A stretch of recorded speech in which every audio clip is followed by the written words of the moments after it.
जो बहुत सारी लड़कियां हैं जो जुड़ा वगैरह बना के जाते हैं अपने बालों का, वो ध्यान रखना। वहाँ पे हीरोइन बनने की कोई जरूरत नहीं है, क्योंकि याद रखना वहाँ पे। हेलो साथियों, कैसे हैं आप सभी? मैं विकी प्रजापति आपके अपने यूट्यूब चैनल पर सभी का स्वागत, वेलकम है। आज हम बात करेंगे हरियाणा के सीटी के बारे में, जो कि आज 5 नवंबर है और आज ही एग्ज़ाम स्टार्ट हुए हैं। कल और आज आपके 2 दिन में एग्ज़ाम हो जाएंगे। और आज मेरा एग्ज़ाम था हरियाणा सीटी का, फर्स्ट शिफ्ट में था 5 नवंबर को। तो कैसा रहा मेरा एग्ज़ाम और क्या गलती बच्चों ने की जो आपको नहीं करनी है, कौन सा पैटर्न आया है, किस सब्जेक्ट से कितने क्वेश्चन आए हैं और किस किस टॉपिक से आए हैं, कैसे कैसे आपको सोल्व करना है, सब इस वीडियो के माध्यम से मैं बताऊंगा। बस अगर आप चैनल पर नए हैं तो चैनल को सब्सक्राइब जरूर कर ले भाई, ठीक है। वीडियो को लाइक शेयर सब्सक्राइब करना मत भूलिएगा। तो चलिए स्टार्ट करते हैं। सबसे पहले हम बात करेंगे कि भाई एग्ज़ाम को सोल्व कैसे करना है पेपर को, ठीक है। देखो, पहले बात बताऊं, जो एनटीए ने जो लास्ट में डाला था, एनटीए का एक जो वायरल हो रहा था नोटिस, उसमें बताया गया था कि 15 की जीके आपकी होगी, 15 का मैथ होगा, 15 की रीजनिंग आपकी होगी, 25 की हरियाणा जीके होगी, 15 की इंग्लिश, 15 की हिंदी। ये सब पैटर्न फॉलो किया था। तो उसी पैटर्न को फॉलो करते हुए लगभग वही सेम पैटर्न इन्होंने डाला है, ठीक है। 15 की हिंदी इन्होंने इस बार दी है, 15 की रीजनिंग इन्होंने दी है, 15 का मैथ दिया, 15 की इंग्लिश, 25 के हरियाणा जीके, और जो बाकी बचे क्वेश्चन वो आपके कंप्यूटर के भी हैं, साइंस के भी हैं और करंट अफेयर से भी है, नेशनल से, और अदर टॉपिक हैं। फॉर एग्जांपल पॉलिटी होगी, आपका ज्योग्राफी होगा, सब कुछ मिला के इन्होंने एक एक दो क्वेश्चन मिला के पूरा इन्होंने बना रखा है आज का एग्जाम। तो कल के एग्जाम के लिए कैसे पढ़ना है आपको सब बताऊंगा, सब्र रखें, ठीक है। तो सबसे पहले मैं आपको बताऊंगा, मैंने आपको बता दिया कि कैसे कैसे कितने कितने क्वेश्चन आए हुए हैं भाई। एक तो हरियाणा जीके के क्वेश्चन की बात करूंगा। आपने बहुत सारे ने वीडियो देखी होगी यूट्यूब पे, टीचर भी बता रहे हैं कि आसान है आसान। भाई इतना एग्जाम जितना आप सुन रहे हैं ना आसान है आसान, इतना आसान है नहीं, ठीक है। मैं बता रहा हूँ हरियाणा जीके की करंट अफेयर आप अच्छे से पढ़ के जाएं, खासकर 20, 21 और 22 की। वैसे तो 2015 का भी क्वेश्चन डाला हुआ था, 2018 का भी डाला हुआ था, ठीक है, 2019 का भी डाला हुआ था। तो वो सब चीज़ें आप मेरे हिसाब से नहीं पढ़ सकते, अब मुमकिन भी नहीं है, एक दिन हमारे पास है नहीं पूरा अच्छे से, कुछ घंटे हैं, कुछ मिनट हैं बस।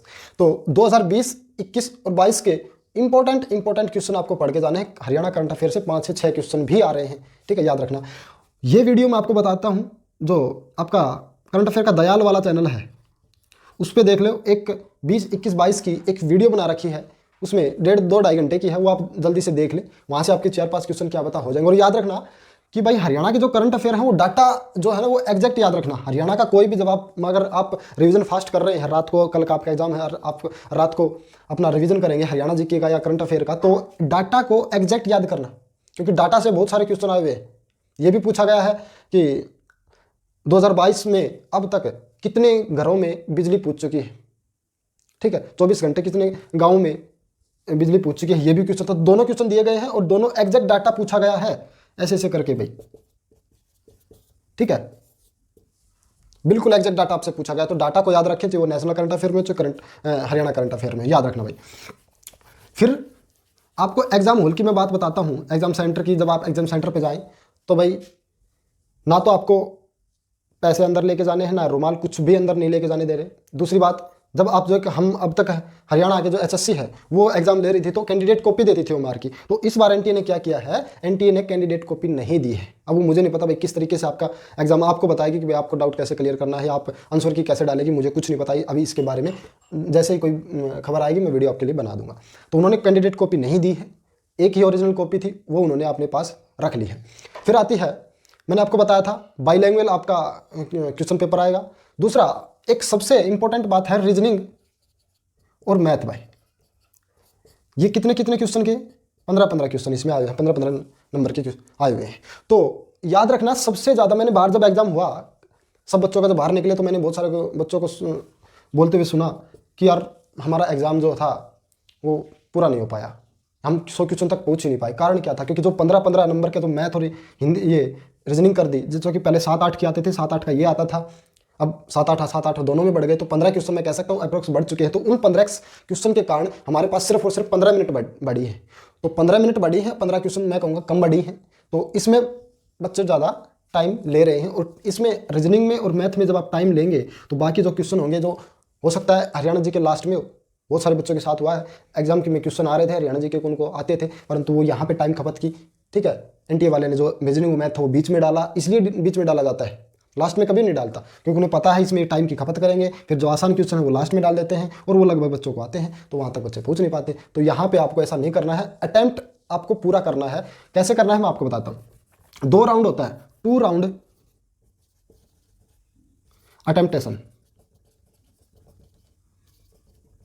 ठीक है, ये 2 राउंड अटेम्प्टेशन होता क्या है? ये होता है भाई आपको 2 बार क्वेश्चन पेपर करना है। क्या 2 बार मिलेगा? ऐसा नहीं भाई, क्वेश्चन पेपर आपको एक ही मिलेगा। 2 बार का मतलब होता है, 2 राउंड का मतलब होता है जब एक बार आप पेपर में से निकले 100 क्वेश्चन तक जाएं तो उसमें आपको वही क्वेश्चन करने हैं। भाई एक बार आपने 100 क्वेश्चन तक गए, ठीक है, तो उसमें आपको वही क्वेश्चन करने हैं जो आपको एक बार देखते ही, जैसे ही क्वेश्चन को मैंने देखा, पढ़ा और मेरा क्वेश्चन ठीक है तो आपने ठीक कर दिया। ठीक है, तुरंत आपने गोला भर दिया। ये आपको करना है मैक्सिमम से मैक्सिमम 1 घंटा, या फिर मैं कह सकता हूँ 1 घंटा 15 मिनट भाई। ठीक है, इससे ज़्यादा आपको समय नहीं लेना। मैं 1 ही घंटे की सलाह दूंगा। आपको 1 घंटे में पूरे जो 100 क्वेश्चन होंगे उसमें से निकल जाना है। कितने हो गए? मान लो आपको 50 क्वेश्चन हो गए, ठीक है, आपके 40 हो सकते हैं, 50 हो सकते हैं या 60 क्वेश्चन हो सकते हैं। अगर आपके मान लो एवरेज में मान के चलता हूँ 50 क्वेश्चन ठीक हो गए, अब भी हमारे पास 50 क्वेश्चन बचे हुए हैं। कितने क्वेश्चन बचे हुए? 50 क्वेश्चन। और उन 50 क्वेश्चनों में से आपके पास, मैं कह सकता हूँ कम से कम कह सकता हूँ कि 15 क्वेश्चन तो आपको वो क्वेश्चन होंगे जो आपको उनमें थोड़ा सा पेन चलाने की आवश्यकता है। ठीक है, मैंने बता दिया जिनमें पेन चलाने की आवश्यकता नहीं है उनको एक बार पहले ही राउंड में आपको क्लियर कर देना है। दूसरे राउंड में आपको वो क्वेश्चन करने हैं जिसमें थोड़ा ज़्यादा पेन चलाने की आवश्यकता है, तो उनको मैं कह सकता हूँ 50 में से आप 10-15 क्वेश्चन तो कर ही लेंगे। 12 या 13, 14, 15, इतने 15 क्वेश्चन तक मान के चलता हूँ, इतना आप कर लेंगे। कितने हुए? 50 और 15 65। ठीक है, बाकी बचे 35। अगर 35 में आप तुक्का भी लगाते हैं, ठीक है, तो मैं कह सकता हूँ 10, ठीक है, 10 कह सकता हूँ, तो 75 क्वेश्चन आपके लगभग ठीक हो जाएंगे अगर आपने ऐसा कर लिया। मैं कह सकता हूँ अगर आपने 50 नहीं किए तो 45 तो करोगे, तो फिर भी आपके 70 या फिर 40 करोगे, इससे तो कम आप नहीं करोगे, मुझे पता है, इतने होते भी नहीं इससे कम। तो अब मैं कह सकता हूँ 65 आपका स्कोर बहुत बहुत अच्छा हो जाएगा अगर आपने 65 ठीक कर लिया। बहुत सारे बच्चे कह रहे हैं कि सर मेरा 88 ठीक है, 81 ठीक है। जब ये आएगी ना आंसर की, तो ये सब जो 88 हैं, ठीक है, या जो 81 हैं, वो उल्टा हो जाएगा, क्या पता 18 हो जाए। तो और कमेंट वहीं करते हैं जो बच्चे टॉपर होते हैं, जिनके क्वेश्चन अच्छे ठीक होते हैं। तो ये मत घबराना कि भाई बच्चों के 88 ठीक हो रहे हैं, 81 ठीक हो रहे हैं, 80 ठीक हो रहे हैं, 75 ठीक हो रहे हैं, इनको देख के मत घबराना। जब आएगी आंसर की आपको पता चल जाएगा किसके कितने हैं। ठीक है, दूसरी बात गर्ल्स के लिए कि जो आपको एग्जाम सेंटर में जाते वक्त जो रबड़ बैंड होता है आपका, ठीक है ना, जो बालों में डालते हैं, वो सब निकलवा लिया जाता है आपका। कोई पैसे अंदर लेने नहीं, आपको लेके नहीं जाने देते, चाहे लड़का हो चाहे लड़की हो। कोई रुमाल वगैरह कुछ भी, यहाँ तक कि धागा वगैरह सब कुछ आपको पता ही है। तो इस बार ओमार जो सीट है कैंडिडेट कॉपी वो भी नहीं दे रहे हैं। तो बहुत सारी चीज़ें हैं, मैंने आपको बताया। डाटा आपको एग्जैक्ट याद करना है। 2 राउंड में आपको ये करना है पूरा। और रीजनिंग मैथ के बारे में मैंने बता दिया। पैनिक होने की ज़रूरत नहीं है। बहुत सारे बच्चे पैनिक हो गए होंगे, यार मेरा क्वेश्चन पता नहीं, मेरा एग्ज़ाम कल का जो एग्ज़ाम है 6 तारीख का, वो कैसे आएगा। भाई याद रखना, मैंने आपको बता दिया है। अब पहली बात तो मोस्टली आपने बच्चों ने सब कुछ पढ़ रखा होगा, ठीक है, जो भी पढ़ रखा है सब कुछ अच्छे से पढ़ रखा होगा। पैनिक होने की ज़रूरत नहीं है। शांत मन से आपको एग्ज़ाम देना है। चाहे आप, मैं कह सकता हूँ अगर आपका 60 क्वेश्चन ठीक है तो आपका, मैं कह सकता हूँ ये एक्सीलेंट में बोलूँगा भाई मैं, क्योंकि जितने बच्चे आसान बता रहे हैं इतना क्वेश्चन आसान नहीं है। आपकी जो नेशनल जीके है आपकी, वो मैं कह सकता हूँ थोड़ी सी हार्ड है, मॉडरेट नहीं कहूँगा, हार्ड है। ठीक है, साइंस के 3-4 क्वेश्चन पूछे हुए हैं, 4-5 क्वेश्चन आपके इसके कंप्यूटर के भी पूछे गए हैं। बहुत सारे बच्चे कह रहे थे कि कंप्यूटर का सिलेबस में नहीं दिया एनटीए ने, तो मैंने आपको बताया था कि इसी में फिलअप होगा आपका कंप्यूटर भी, जो क्वेश्चन बचे हुए हैं बाकी 20-25 तो उसी में दिया हुआ है। ठीक है, एक पॉलिटी का भी क्वेश्चन था 1-2, तो लगभग सब मिला के 1-2 क्वेश्चन मिला के इन्होंने पेपर बहुत अच्छा बनाया है। पर ये मत सोचना कि आसान है, आसान कुछ भी नहीं है। देख लेना, जब बहुत सारे बच्चे कह रहे हैं कि आसान है, दिखने में आसान है परंतु जो ऑप्शन है वो बहुत ही हार्ड है। मैंने बताया डाटा एग्जैक्ट पूछे गए हैं। ठीक है, ये नहीं है कि ऑप्शन आपके दूर दूर है, मैथ के भी दूर दूर, मैथ के क्वेश्चन भी और रीजनिंग के क्वेश्चन भी जो ऑप्शन दे रखे हैं वो बहुत ही क्लोज दे रखे हैं। आप तुक्का भी लगाओ तो लगाना मुश्किल है, तो तुक्का भी अच्छे से ध्यान से लगाना है। और दूसरा, बहुत सारे बच्चे मैंने बाहर सुना कि यार मैंने ये क्वेश्चन मुझे नहीं आ रहा था तो मैं नहीं छोड़ना चाहता था, तो मैंने 5th ऑप्शन कर दिया। यार 5th आपको करने की क्या ज़रूरत पड़ी? जब उसने बोल रखा है आपको छोड़ना है तो आपको नेगेटिव मार्किंग आ जाएगी।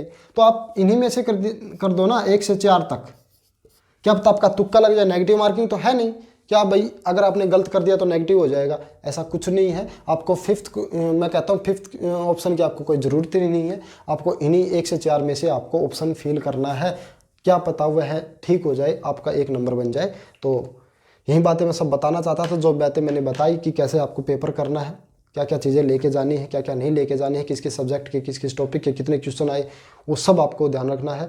और याद रखना, अगर आपने इस बार इस एग्ज़ाम में ये गलती कर दी और बच्चों की जो आज गलती की है, तो मैं कह सकता हूँ ये भारी पड़ जाएगी। पता नहीं, आप जानते हैं कि आने वाला CET कब है, कुछ नहीं पता, इस पेपर का भी नहीं पता, ये क्वालिफाई करेंगे या नहीं करेंगे, क्या करेंगे, कुछ भी नहीं पता इनका।